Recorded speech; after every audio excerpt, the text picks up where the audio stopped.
तो वेलकम है दोस्तों, नमस्कार है आप सभी का। गुड मॉर्निंग यार। सुबह सुबह आया हूँ मॉर्निंग वॉक पे, पीपल के पेड़ के नीचे बैठा हूँ। ठीक है, अब मैं आपके लिए वीडियो रेडी कर रहा हूँ एआईसीसी ईवीएस का पेपर। ठीक है, जो कि सेमेस्टर 2 में पूछा जाता है। आप किसी भी यूनिवर्सिटी से हो, अगर आपका सब्जेक्ट एआईसीसी ईवीएस है यानी कि एनवायरमेंटल साइंस या एनवायरमेंटल स्टडी जो बोलते हैं आप, पर्यावरण अध्ययन जिसको बोलते हैं हिंदी में, या पर्यावरण विज्ञान, उसमें जो है अगर आपका सब्जेक्ट है तो देख लीजिए, ये प्रीवियस ईयर का क्वेश्चन पेपर है। आपके डेफिनेटली क्वेश्चन यहाँ से टच करेंगे। फुल मार्क्स 40 है। ठीक है, और आपका जो है समय 1 घंटा है। पास करने के लिए इसमें आपको 16 मार्क्स लाना होगा। तो आइए देखते हैं यहाँ पे क्वेश्चन। ऑब्जेक्टिव है सभी और इसके आंसर हम लोग करने वाले हैं। कल मैंने आपको इंग्लिश का पेपर दिया था, उसी का जस्ट मैंने हिंदी जो है ट्रांसलेट कर दिया है, और नेट से जैसा हुआ टेढ़ा टेढ़ा हो गया थोड़ा पेपर। ठीक है, तो उसके लिए कोई नहीं, मैं आंसर बताते जाऊँगा। तो चलिए देखते हैं। पहला क्वेश्चन है कि समुद्र के तल में रहने वाले जंतु क्या कहलाते हैं।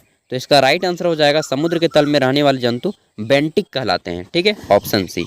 सभी नोट करते जाइएगा, अगर आपके सामने कॉपी पेन है तो, नहीं तो याद कर लीजिएगा और फिर बाद में नोट करते जाइएगा, क्योंकि लिखने से हमें जल्दी याद होता है। अगला है जलीय तंत्र में अजैविक घटक है, यानी कि कौन सा ऐसा जीव है जो जल में रहता है लेकिन उसमें जीवन नहीं पाया जाता है। ठीक है, तो डॉल्फिन तो उसमें जीवन पाया जाता है, कोरेला में भी पाया जाता है, बैक्टीरिया में भी पाया जाता है, लेकिन पानी वाटर यह एक निर्जीव है। ठीक है, हवा निर्जीव है, पानी निर्जीव है, कोयला, पत्थर, जितने भी जीव जिनमें जीवन नहीं पाया जाता है, जीव बोलता हूँ यार, जितने भी वस्तुएं जिनमें जीवन नहीं पाया जाता है वे सभी अबायोटिक हैं। ठीक है, अगला है अजैव निम्नीकरण प्रदूषक बनते हैं। तो कौन बनाते हैं? अजैव निम्नीकरण प्रदूषक जो है मानव के द्वारा बनाया जाता है। ऑप्शन 20 का राइट आंसर हो जाएगा मानव। ठीक है, आगे देखते हैं चौथा क्वेश्चन। इसमें पूछा गया है कि संपीड़ित प्राकृतिक गैस यानी कि सीएनजी, कॉम्प्रेस्ड नेचुरल गैस, यह क्या है? तो दोस्तों यह एक मीथेन है। ऑप्शन बी राइट आंसर हो जाएगा मीथेन।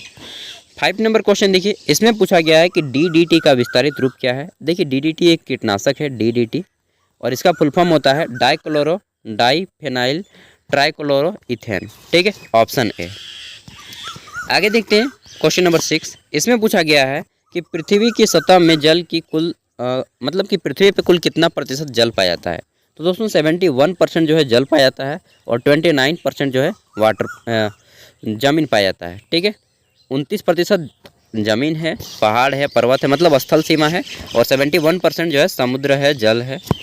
आगे देखते हैं 7 नंबर क्वेश्चन। इसमें पूछा गया है कि पृथ्वी का जीवनदायी क्षेत्र कौन सा है। तो जीवनदायी क्षेत्र मतलब कि जिसमें हम लोग रहते हैं, तो उसको बोलते हैं बायोस्फीयर, और हिंदी में बोला जाता है जैव मंडल। ठीक है, जो कि जल मंडल, स्थल मंडल और वायुमंडल तीनों का मिश्रण होता है। ठीक है, आगे देखते हैं क्वेश्चन नंबर 8। इसमें पूछा गया है कि हमें वन और वन्य जीवों का संरक्षण करना चाहिए। क्यों करना चाहिए? जैव विविधता की रक्षा के लिए, बिल्कुल सही बात है। पारिस्थितिकी तंत्र को बनाए रखने के लिए, ये भी सही बात है। सी नंबर है संतुलन बनाए रखने के लिए, और डी नंबर है खाद्य श्रृंखला जारी करने के लिए। तो चारों ही सही उत्तर हैं। इस क्वेश्चन का आंसर जो है एग्जाम सेंटर का होना चाहिए इनमें से सभी, लेकिन ऐसे कंडीशन में अब कौन सा टिक लगाइएगा वो आपकी समस्या है यार। मतलब ऐसे क्वेश्चन का आंसर तो एग्जाम सेंटर गलत किया है, होना चाहिए इनमें से सभी, क्योंकि सभी सही हैं। ठीक है, बाय द वे जो आपको ज़्यादा बेटर लगे उसको टिक लगाइए। 9 नंबर है गंगा कार्य योजना शुरू किया गया है।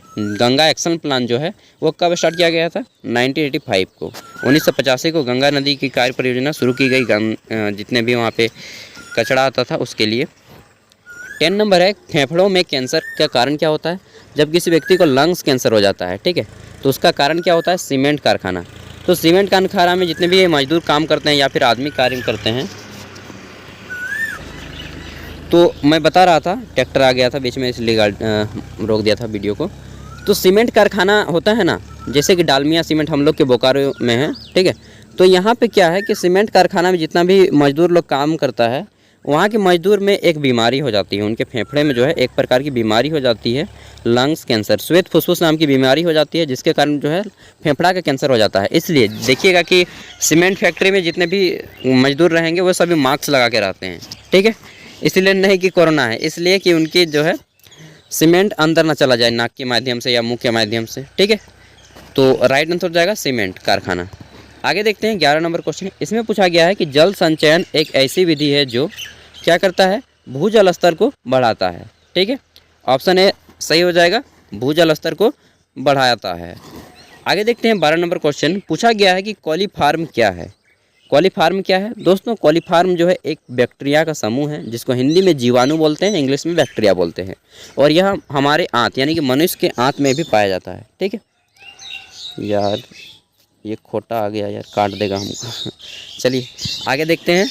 13 नंबर क्वेश्चन है। इसमें पूछा गया है कि वनों की पुनः पूर्ति के लिए क्या नाम दिया गया है। तो वन को लगाना क्या कहा जाता है? वनीकरण। इंग्लिश में बोलते हैं एफॉरेस्टेशन, और जब वन को काट दिया जाता है तो उसको कहा जाता है डिफॉरेस्टेशन।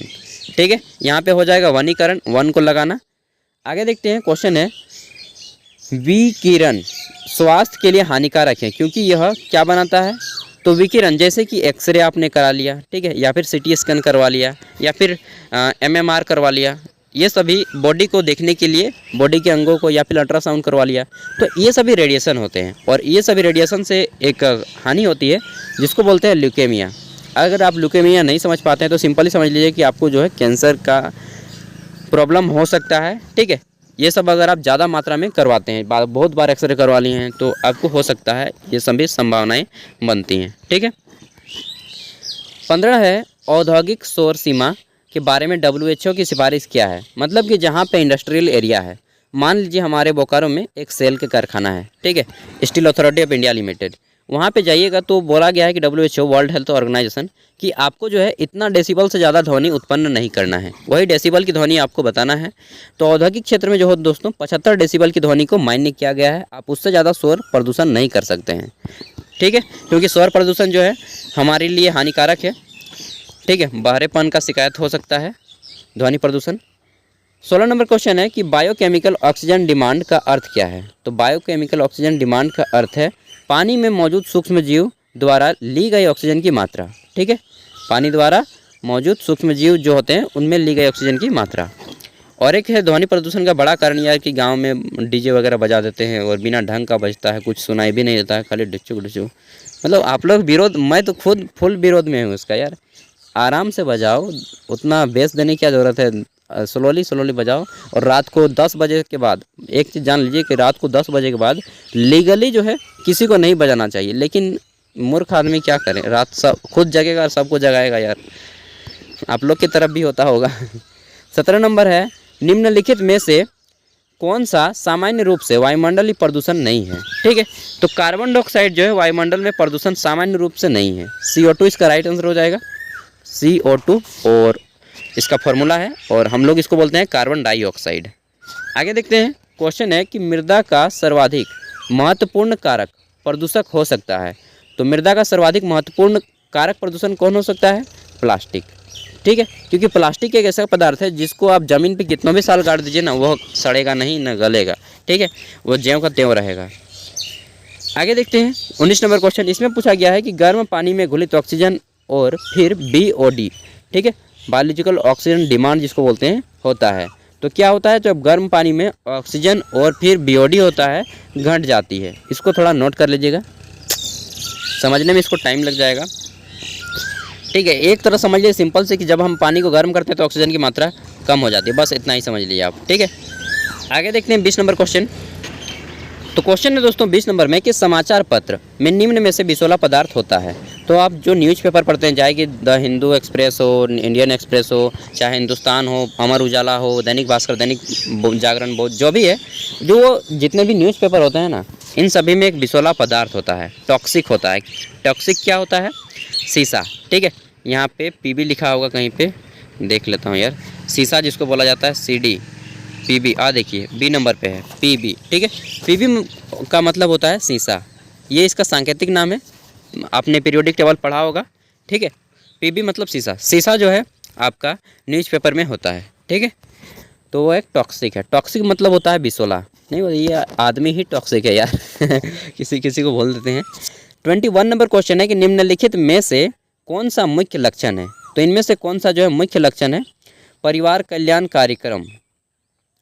परिवार कल्याण कार्यक्रम, जिसको हम लोग परिवार नियोजन के भी नाम से जानते हैं। परिवार नियोजन में मुख्य रूप से हमारे भारत में 1952 में आया, और इसमें बोला गया कि आदमी जब उपजाऊ हो, मतलब कि जब उसके शादी की उम्र हो तभी उसके शादी करनी चाहिए।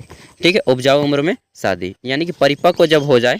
अभी तो 21 साल हो गया है, 21 ईयर, बॉयज़ हो या फिर गर्ल्स हो, 21 ईयर के आफ्टर ही आप मैरिज कर सकते हैं लीगली, ठीक है।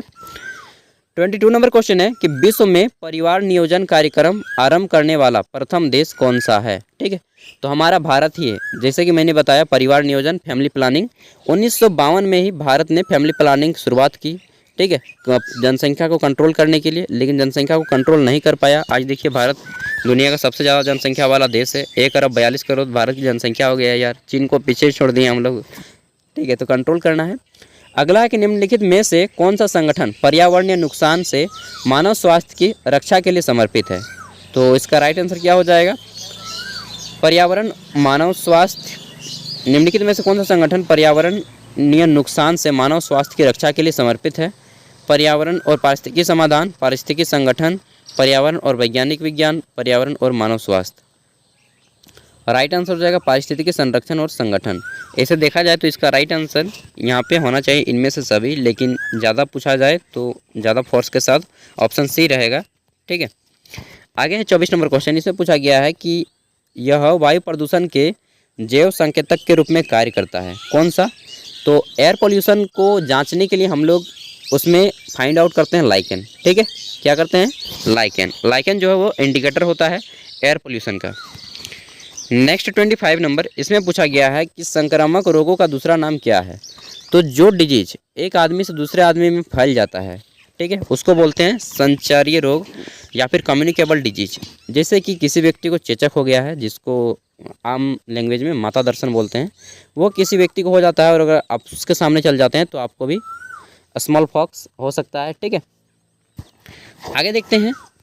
तो 28 नंबर क्वेश्चन है। इसमें पूछा गया है कि कौन सा शब्द आहार पोषक तत्वों के अस्वास्थ्यकारक सेवन को संदर्भित करता है, ठीक है।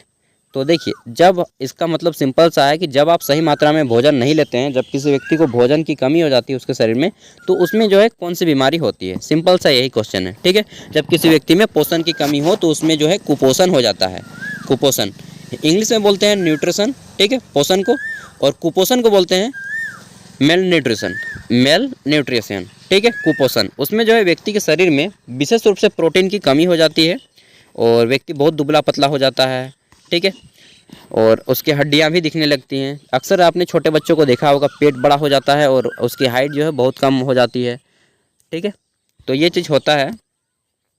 अगला है 27 नंबर की पन बिजली उत्पन्न करने के लिए जल किस ऊर्जा का उपयोग करता है। तो पन बिजली उत्पन्न करने के लिए, इंग्लिश में बोलते हैं हाइड्रो इलेक्ट्रिसिटी, उत्पन्न करने के लिए जो है हम लोग 2 प्रकार की ऊर्जा का उपयोग करते हैं, ठीक है, संभावित ऊर्जा और गतिज ऊर्जा, इन दोनों का।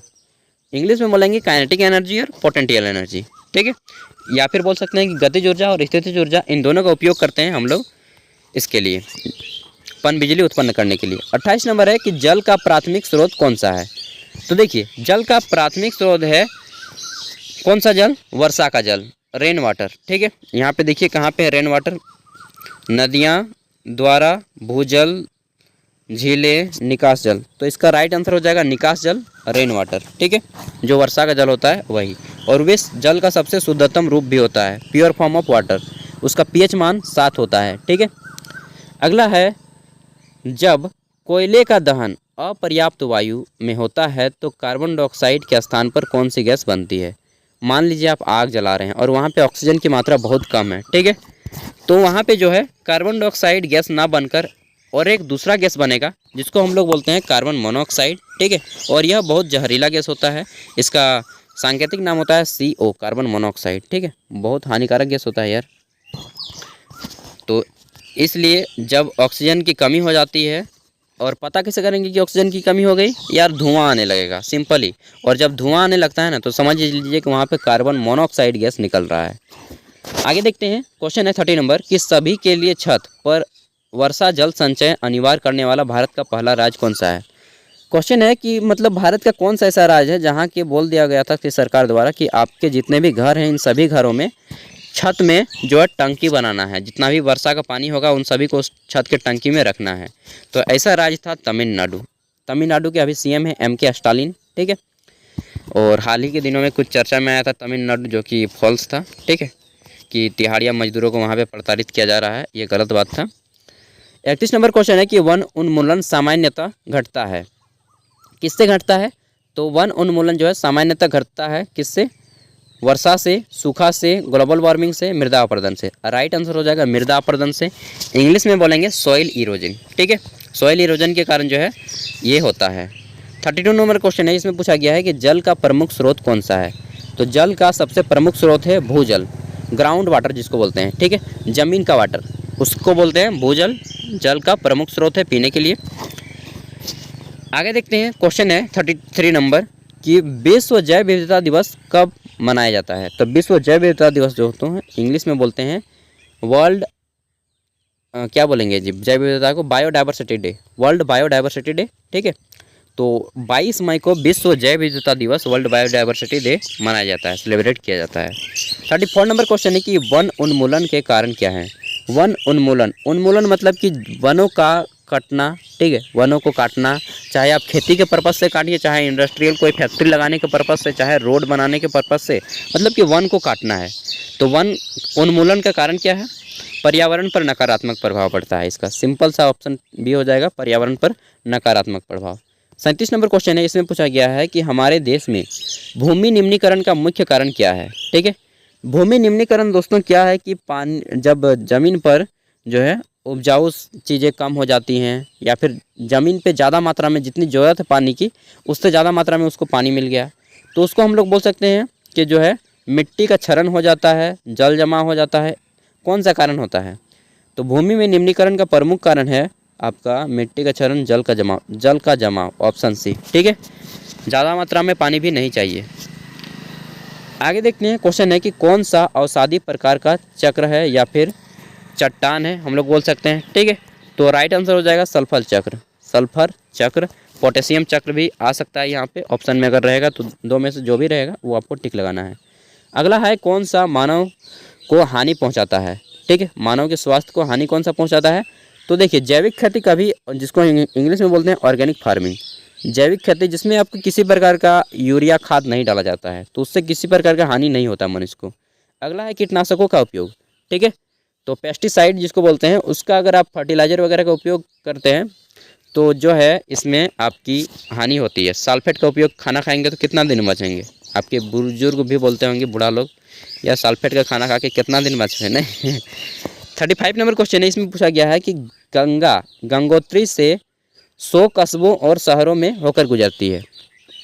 तो इसमें पूछा गया है कि जो गंगा नदी है वह किन किन राज्यों से होकर गुजरती है, जहाँ के बहुत सारे शहर और गांवों से होकर गुजरती है। तो दोस्तों गंगा नदी जो है मुख्य रूप से 3 गो स्टेट जाता है। पहला है उत्तर प्रदेश, दूसरा है बिहार और तीसरा है पश्चिम बंगाल। ठीक है, वैसे तो यह उत्तराखंड भी जाता है, लेकिन विशेष रूप से उत्तर प्रदेश, बिहार और पश्चिम बंगाल में यह जो है आता है। झारखंड में भी थोड़ा सा टच करता है साहेबगंज को, लेकिन इन जगहों पे जो है मुख्य रूप से बहती है गंगा नदी, और यहाँ के बहुत सारे शहर इसके किनारे बसे हैं। आगे देखते हैं, क्वेश्चन है कि ध्वनि प्रदूषण का कारण क्या है? तो जब किसी व्यक्ति को ध्वनि प्रदूषण में रहना पड़ता है, ठीक है, तो उसमें बाहरेपन की शिकायत होने लगती है, धीरे धीरे कम सुनने लगता है आदमी। अगला है 40 नंबर कि अनवीकरणीय संसाधन कौन सा है? तो अनवीकरण संसाधन उसे कहते हैं जो एक बार ख़त्म हो गया तो दूसरी बार नहीं उतरेगा। ठीक है, तो पेट्रोल जो है एक ऐसा संसाधन है जो एक बार ख़त्म हो गया तो दूसरी बार आप इसका उत्पन्न नहीं कर सकते हैं। ठीक है, बाकी सूर्य का प्रकाश, पानी, हवा कभी ख़त्म नहीं होगा, लाइफ टाइम के लिए है। तो बस AICC EBS का पेपर यहाँ पे कंप्लीट होता है, एंड इससे AICC EBS का आपका एक प्लेलिस्ट मिल जाएगा। वहाँ पे लगभग 15 से 17 वीडियो हैं, आप इजीली अपने एग्ज़ाम की प्रिपरेशन कर सकते हैं। ठीक है, इतना तो हो ही जाएगा कि आप 40 में 30 क्वेश्चन इजीली यहाँ पे सॉल्व कर सकते हैं। मैं इतने की दावा देता हूँ। अगर आपने अच्छे से सभी प्रीवियस ईयर को सेट मार लिया, केवल इंपॉर्टेंट क्वेश्चन नहीं भी देखें, फिर भी आपका जो है 30 क्वेश्चन टच कर लेंगे आप। ठीक है, तो मिलते हैं अगली वीडियो में, तब तक के लिए बाय, नमस्कार।